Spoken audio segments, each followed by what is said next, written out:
Hello, and welcome back to Teacher Tips by Alessia's Academy. In today's teacher tip video, we'll be looking over how to write an essay. So there's 3 key rules to writing an essay that we're going to explore together. So rule number 1, don't force your essay into 5 paragraphs. It's okay to have more or less, and we're going to talk about that in just a minute. Rule number 2, keep your audience interested. You have to remember that when you're writing an essay, you're trying to persuade people of something, right? So if you're not excited and you wouldn't even be persuading yourself, then that doesn't really leave much for your reader either, right? So you got to make sure that you're keeping them interested. And number 3, always edit your work. Now, the amount of edits you do will depend on how much time you happen to have before you have to hand your assignment in. Always look it over at least once, but try to aim for 3 if you can. So first, we're going to explore the first rule. So you are allowed to have more than 5 paragraphs in an essay. The number of arguments that you have and the depth of each argument are what's going to determine how many paragraphs you're going to end up using for your entire essay total. So every essay is always going to have an introduction paragraph, multiple body paragraphs, and a conclusion paragraph. To determine how many body paragraphs that you should have, you want to first decide how much detail that you need to include based on the length that you've been given for your assignment. So for example, if your essay is meant to be about 1,500 words, which is usually about 3 to 4 pages double-spaced, then you most likely only have enough room for about 2 to 3 body paragraphs. However, if your word limit is closer to 2,000 words, which is about a 5 to 6 page double-spaced essay, then you can include a lot more detail, and sometimes they have 4 to 6 body paragraphs. So let's use our thesis from last week as an example to explore how many body paragraphs we could potentially split it into based on the size of the essay. So last week we explored the thesis, sleep has a significant impact on our physical, mental, and emotional health, which is why it is important to get good sleep at night. So here I've just underlined our 3 arguments that will be used in this essay is going to be about physical health, mental health, and emotional health. And you'll see that in the colors highlighted there. So for a 1,500 word essay, you would create only 1 body paragraph per argument. So that means altogether, we're going to have 3 body paragraphs. So our 3 arguments would just be physical health impacts, mental health impacts, and emotional health impacts. Now, if this was a 2,000 word essay, you would create 2 body paragraphs per argument. So altogether, it's going to leave you with 6 body paragraphs. Now, when you're doing something of this size, what you would usually do is take your 3 arguments and try and split it up into 2 separate points per argument to help you support that thesis. So I've written it out here so that you can have an idea for what an example of that will look like. So for physical health, we'll just start on the left here. You could do 1 paragraph on the harm to physical fitness through lack of sleep, and you can do another paragraph on the benefits to physical fitness with proper sleep. So you kind of give like a pros and cons for this particular essay. And we would do the same thing with mental and emotional health. So 1 paragraph on the harm to mental health through lack of sleep, another on the benefits to mental health with proper sleep, right? And same with the emotional. So harm to emotional health through lack of sleep and benefits to emotional health with proper sleep. One thing I want to mention is that no matter how many body paragraphs you have, they all essentially need the same things. So no matter how many, they all need to be made up of those same components. You need a transition sentence that's going to connect to your previous paragraph. You need a sentence that's going to explain your point. You need a piece of evidence that's going to support that point.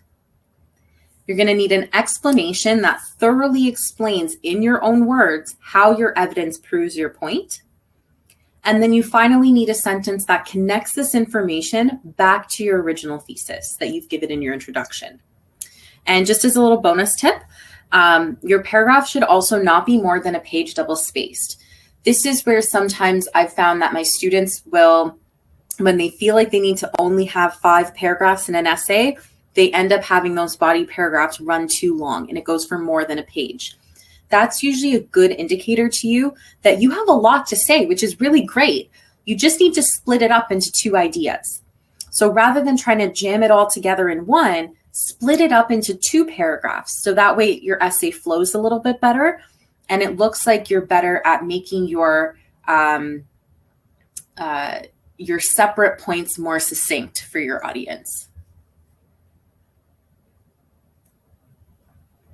If you want any more information about how to write a body paragraph, please see our video from last week on how to write a proper paragraph for more detail on all of the basics of that. At the end of this video, I will put up a link so that you can quickly click last week's video if you need help with that. All right, so moving on to rule number 2, get your audience interested. So from the first sentence in your introduction, you want to be engaging to your reader. You need to make them keep wanting to read your entire essay, right? So if you're not excited about it, then chances are they're not going to be either. So you really want to make sure that you are being as engaging as you possibly can. And remember that this goes beyond using things like thesaurus.com, right? I know a lot of students like to use this because they feel like if they change their words up to something super fancy, that's going to be what's engaging. It's really not. Use the vocabulary that you have. Teachers understand that people are at different vocabulary levels based on different grades and ages and that kind of thing, right? So really don't feel like you have to force something like that into an essay because it is very noticeable when people are trying to force those kinds of words into an essay. But you still want to make sure that you're being engaging, right? And just as a side tip, if you are looking to try and improve your vocabulary, I always suggest reading as much as possible and read a variety of material.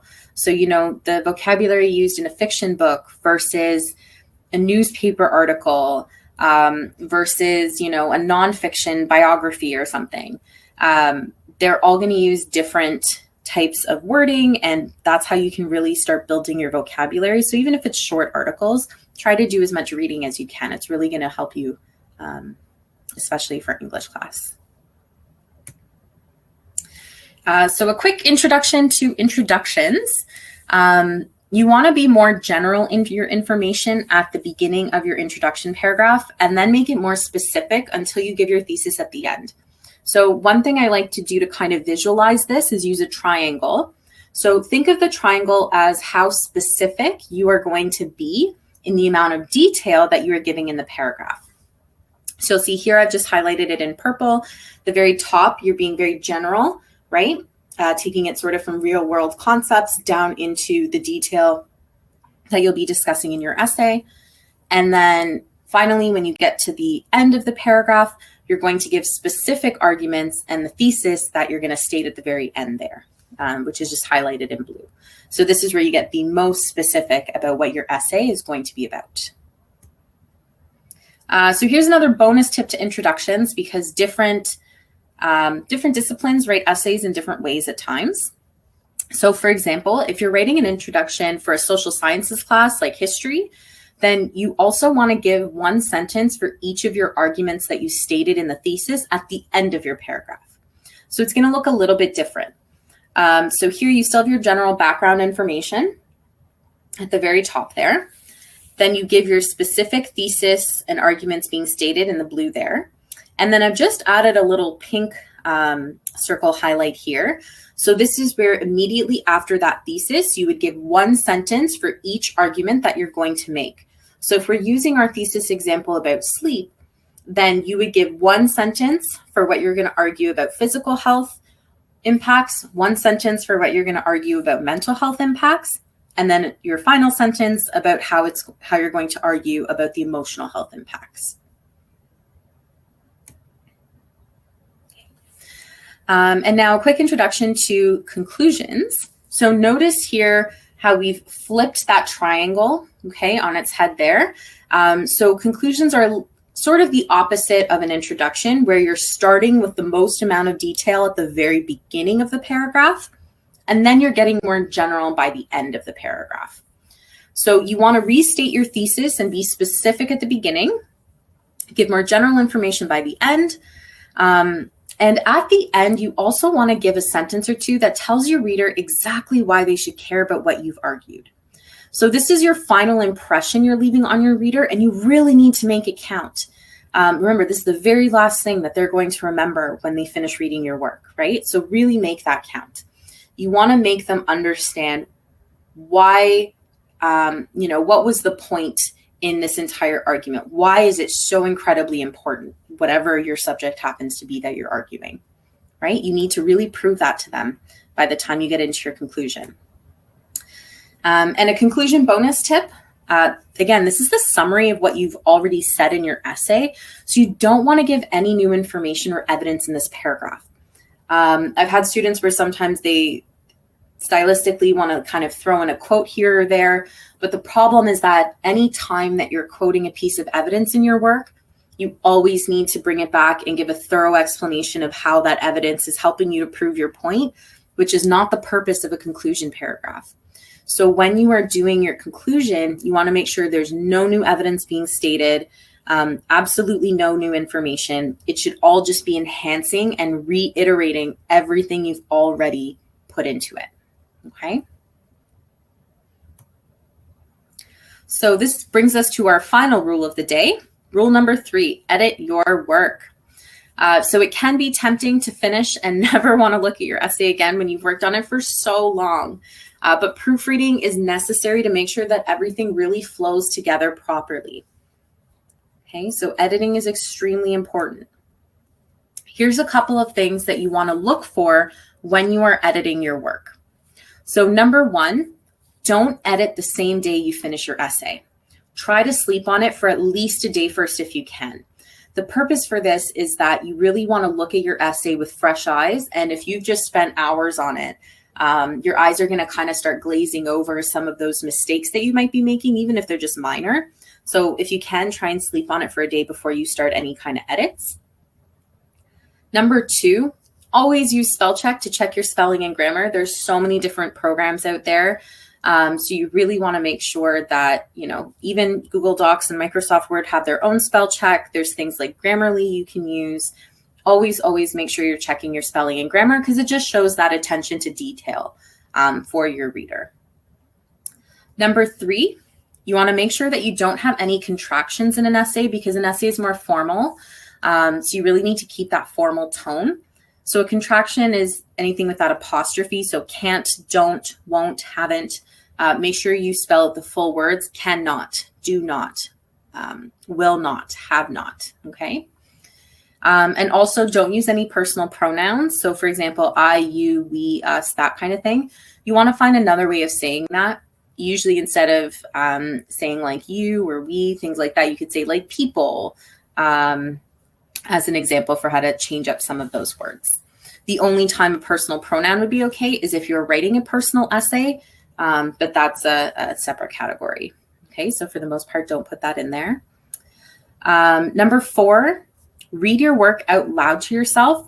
So this really helps your grammar. So if you're finding it hard to catch your breath, for example, as you're reading your work, you might want to see where you can add a period or a comma somewhere. So as you are reading, the way that your voice is reading things will help you pick up on some of those grammar things that you might not be seeing by just reading it over in your head. So that's one little grammar tip there for you. Okay. Also, number 4, highlight the 3 key parts of a body paragraph in 3 different colors to help you visualize and double check that you've included all of the detail that you need in each of your arguments. So in your body paragraph, you should have your point, your evidence, and your explanation. So those could be 3 separate colors. I give an explanation for that again in that body paragraph video, which will be at the end of this one. So make sure that you're just getting that visual so that you've given enough explanation and really thoroughly explained your points in all of your paragraphs. Number 5, double check your formatting. So whether it's MLA, APA, or Chicago style, there are specific rules that you need to follow. So you can see the link that I've given below in the description of the video to OWL Purdue, which is a really, really fantastic website.